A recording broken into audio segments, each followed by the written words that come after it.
Arthur, muy buena tarde, ¿cómo estás? Bienvenido de vuelta. Gracias, Charlie, muy bien, muchas gracias. Espero que tú también y por supuesto que todos los amigos que nos siguen también estén de maravilla. Vamos a iniciar, ¿qué te parece? Iniciamos con inflación, CPI en Estados Unidos, ¿te parece? Sí, me parece muy bien, me parece muy bien. Venga. Estaba siendo una semana entre tranquila y tendiendo a números rojos en Wall Street a la espera del dato de inflación al corte de septiembre. En términos generales, se ve que la inflación sigue en descenso. Se esperaba un 0.1% de inflación mensual, resultó de 0.2%. Se esperaba 2.3% de inflación en los últimos 12 meses, resultó de 2.4%.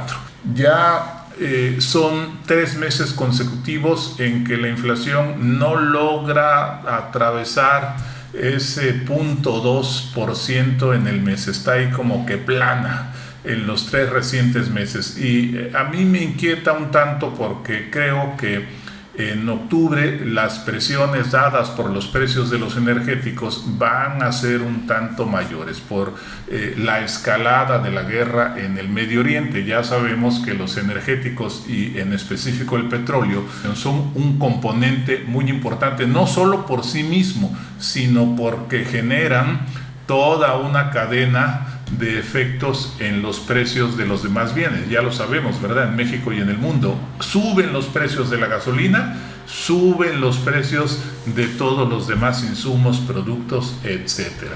La inflación subyacente también fue un punto base más alto de lo esperado, y de un año a la fecha subió de 3.2 a 3.3. Ese es otro dato que tampoco les ha gustado. Ahora, el mercado, aparte de que estaba a la espera de este dato, Charlie, amigos, leyó con cierto optimismo el miércoles las minutas de la FED de la reunión del 18 de septiembre, y la verdad es que en las minutas se percibe cierto ánimo de los integrantes del Comité de Operaciones de Mercado Abierto por seguir disminuyendo la tasa de interés en vista precisamente de esa tendencia que ya lleva hacia la baja la inflación general. Ven como el principal riesgo que acabamos de dar, ¿verdad? Las cuestiones geopolíticas. Y en ese sentido vale la pena detenerse, Charlie, porque el precio del petróleo, que hace algunas semanas, se acordarán los amigos, había comentado que había caído a un mínimo de $65. A raíz de esta subida de tono de los conflictos, se ha ido hasta $75 el precio del barril, una subida de 15%. El gas natural rebotó hasta 50%, 50%, ya se moderó un poco y ya el alza es de 40%, que de todos modos es un alza desproporcionada, 40%. Ahora, el efecto de la subida del gas todavía no se siente a cabalidad, a plenitud, porque no estamos en el hemisferio norte, principalmente Europa y Estados Unidos, en la época de frío más intenso. Por eso, digamos que el efecto se amortigua un tanto, pero de seguir así los precios o de subir un poco más para mediados, finales de noviembre, diciembre y enero, pues sí, entonces tenemos ahí un impacto más contundente sobre los precios y sobre la inflación. ¿Coincidirá eso con las siguientes reuniones de la FED? Quizá esta pequeña desproporción entre lo que esperaba el grueso del mercado y el resultado que se dio de un punto base arriba en el dato de la inflación se deba a que ya se recibió el efecto de los precios de los energéticos. El petróleo crudo ha subido más en octubre, el gas natural ya venía subiendo desde agosto, pero el efecto sobre el petróleo va a ser a partir de octubre. Entonces, puede ser que esa pequeña alza marginal que no estaba contemplada porque pues no se sabía en qué momento preciso iba a subir de tono el conflicto armado, pues bueno, se ha dado ya o se ha visto ya reflejado en la inflación a septiembre, pero vamos a ver, Charlie. Sí, amigos paronautas, recuerden que el gas, nos guste o no, es el principal insumo para producir energía eléctrica en México. Como lo indicaste, Arthur, venimos de un precio de 2 más o menos y llegó a estar pues casi en 3, ¿no? Más o menos llegó a 2.80, 2.70, Sí, como indicas. Y bueno, en México al menos la CFE no tiene problemas hasta $3.50 que trae ahí sus coberturas, etcétera. Entonces, más allá no preocupa.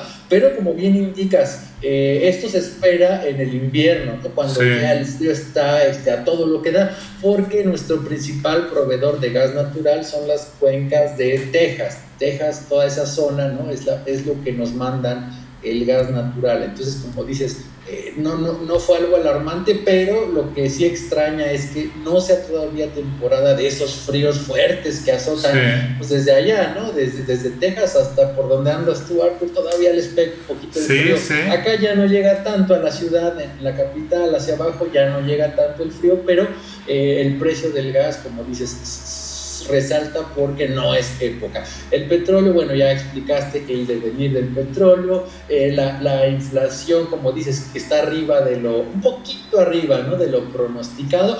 Y si te parece, Arturo, vamos al siguiente tema, que es temporada de resultados. ¿Qué nos tienes de resultados, Arturo? Porque estas temporadas son emocionantes. Se esperaba con mucha inquietud el reporte de tres grandes bancos, Wells Fargo, JP Morgan y BlackRock.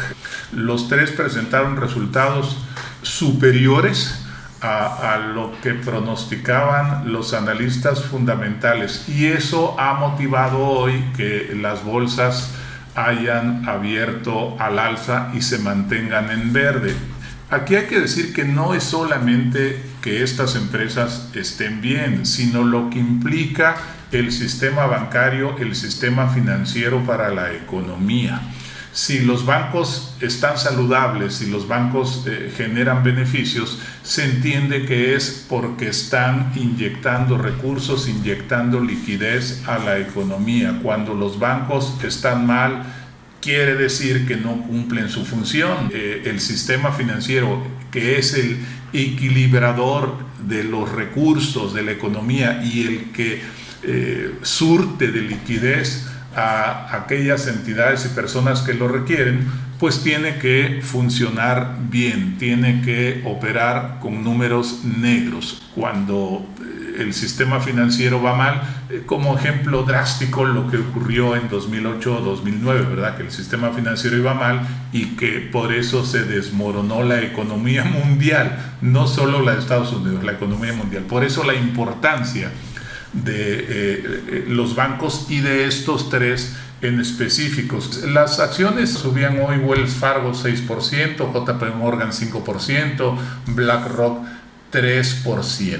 Prevalecía ahí el entusiasmo por lo que atañe a la economía general en su conjunto. Sin embargo, Charlie, amigos, la nota discordante, lo que no le gustó a los inversionistas, fue la presentación del robotaxi y del robovan por parte de Tesla, que se dio ayer por la noche en California. Resulta que las acciones de Tesla caían hasta antes de que empezáramos nuestra charla alrededor del 8%. 8% en un día. La mitad de la caída en todo este año de 2024. Un poco más de la mitad de esa caída, nada más hoy. Ahora, hay que decirlo, me parece que ya lo habíamos mencionado, Charlie, pero el sector de automóviles eléctricos generó expectativas mayores a las que razonablemente se pueden cumplir. Tengo por aquí el caso de Rivian Automotive, que en México pues no la conocemos todavía, no hay automóviles que yo sepa de esa marca, de California también, por cierto. Su precio llegó a $125 en 2021, y de pronto se empezó a caer y a caer y a caer y anda ahora alrededor de $10, de 125 a $10, productor de autos eléctricos. Y así las armadoras de autos eléctricos chinos como NIO, que también llegó a $30 y anda por ahí de $7-8. O sea que el entusiasmo, ese frenesí, está empezando a aterrizar y a verse, a valorarse con sus expectativas reales, fundadas. No se espera un consumo desbordado de automóviles eléctricos, una sustitución grande de aquí a 2030. Me parece que en alguna ocasión también lo comentamos.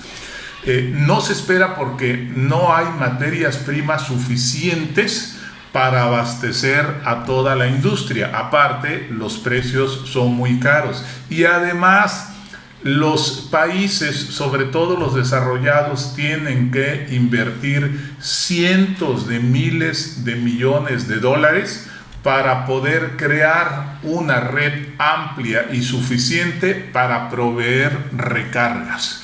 Uno de los puntos débiles de los automóviles eléctricos es la falta de energía a medio camino. Y dices, bueno, sabemos hoy en día, ¿verdad? Vamos en la carretera, nos falta combustible, pues siempre hay una que otra gasolinería, una de este lado, otra del otro lado. Eso no ocurre con los automóviles eléctricos. En Alemania le llaman el síndrome del agotamiento o algo así, porque salen a carretera y van pendientes mirando para todos lados para ver por dónde puede haber alguna estación de recarga. Es un impacto psicológico muy grande. Entonces, bueno, Tesla tiene 3 años, ya lo habíamos comentado, en caída progresiva. Este año parecía que se recuperaba, Charlie, amigos, parecía que se iba levantando, pero con el ramalazo de ahora hay más dudas acerca de su viabilidad. No obstante, insisto, Wall Street está hoy con números verdes, pero ese efecto de Tesla le está pegando principalmente al índice Nasdaq.